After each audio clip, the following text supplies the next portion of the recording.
अस्सलाम वालेकुम व्यूअर्स, हमारा आज का टॉपिक एडवांस टैक्स के सेक्शन 236 जी और 236 एच है। आज हम 236 जी और 236 एच पे डिटेल से डिस्कशन करेंगे। सबसे पहले इसकी डेफिनेशन देख लेते हैं। यानी कि section 236 G is related to the advance tax on sale made to distributor, dealers and wholesaler. यानी कि 236 जी वो डील करता है डिस्ट्रीब्यूटर्स, डीलर्स एंड होलसेलर के साथ। और 236 H deal with the advance tax on sale to retailer, यानी कि 236 एच ये रिटेलर्स का सेक्शन है। अब देखते हैं कि फाइनेंस एक्ट 2024 में इसमें क्या चेंजेस आई हैं।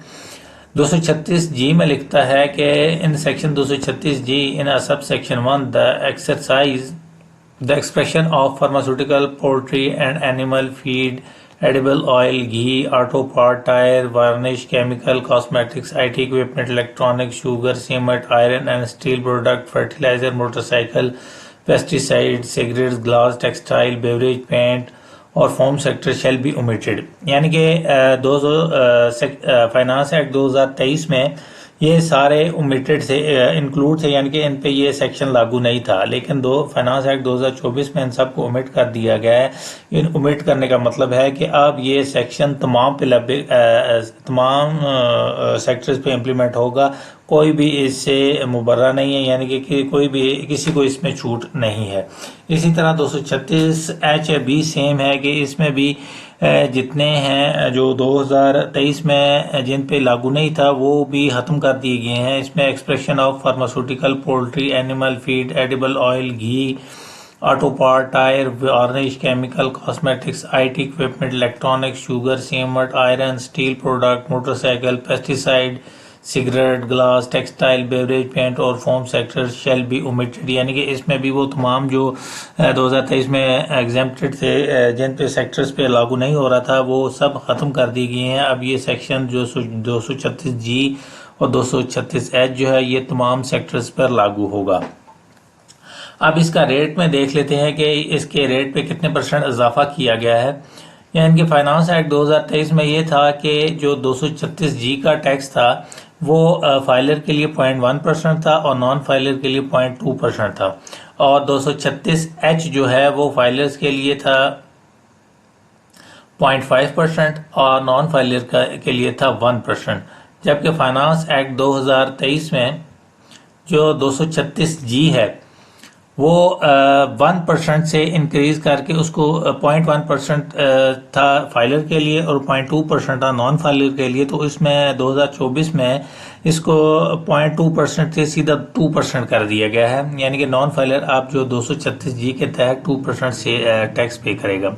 इसी तरह 236 एच के तहत ये था 0.5% था 2023 में।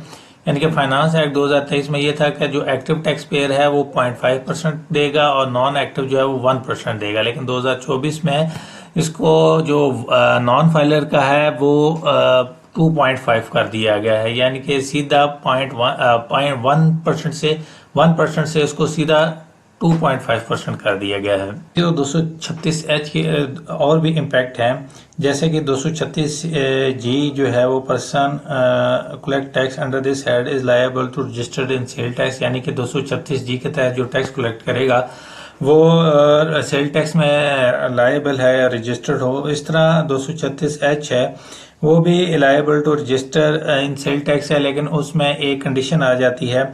आपने सेल टैक्स एक्ट में टायर 1 और टायर 2 के सेक्शन मौजूद हैं, जिसमें ये कहा गया है कि अगर 236 एच के तहत अगर एक पर्सन का जो सेल टैक्स जो वो कलेक्ट करता है उस पर्सन का, अगर वो 12 माह के यानी कि 1 साल के दौरान उसकी लिमिट 1 लाख से क्रॉस कर जाती है तो वो liable to register in sale tax है। यानी कि अगर किसी पर्सन का आप टैक्स कलेक्ट करते हैं 236 एच के तहत और पूरे साल में उसकी लिमिट जो है वो टोटल जो है वो सेल टैक्स उसका टोटल 1 लाख से की लिमिट को क्रॉस कर जाता है तो वो लायबल टू रजिस्टर है सेल टैक्स में। FBR उसको नोटिस देगा कि वो अपने आप को सेल टैक्स में रजिस्टर कराए। इसी तरह जो 236 जी और 236 ए जो है वो नॉट अप्लीकेबल है। अगर सप्लाई जो है वो मैन्युफैक्चरर को दी जाए तो भी 236 जी और 236 एच एप्लीकेबल नहीं होगा। और दूसरा जो है अगर sale made to end consumer, अगर एंड कंज्यूमर को सेल किया जाए फिर भी 236 जी और 236 एप्लीकेबल नहीं होगा।